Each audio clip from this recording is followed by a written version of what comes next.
চট্টগ্রামের নির্বাচনী জনসংযোগের সময় সন্ত্রাসীদের হামলায় গুলিবিদ্ধ হয়েছেন বিএনপি মনোনীত এমপি প্রার্থী এরশাদুল্লাহ।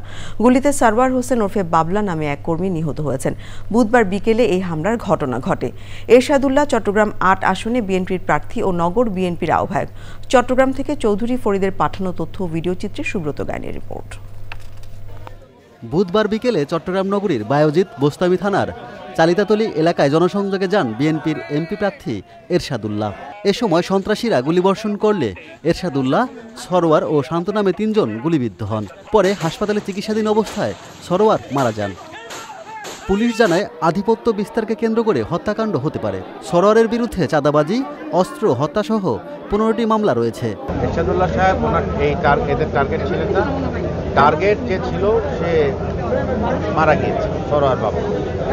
সরোয়ার বাবলাই টার্গেট ছিল।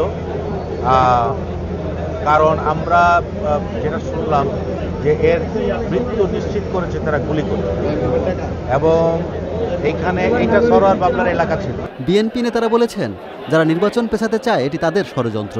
অনতিবিলম্বে যত অবৈধ অস্ত্র আছে উদ্ধার করতে হবে, এবং আমাদের নগর সভাপতি কনভেনার এরশাদুল্লাহ সাহেব, যিনি আমাদের ৮ আসনেরও আমাদের দল মনোনীত প্রার্থী, ওনার উপর যারা হামলা করেছে অনতিবিলম্বে তাদেরকে আইনের আওতায় এনে এবং অস্ত্রগুলো উদ্ধার করে এটা দৃশ্যমান করতে হবে যে আইনশৃঙ্খলা রক্ষাকারী বাহিনী আসলেই অবৈধ অস্ত্র উদ্ধার এবং আসামি ধরার ব্যাপারে ওনারা অনেস্ট আছে।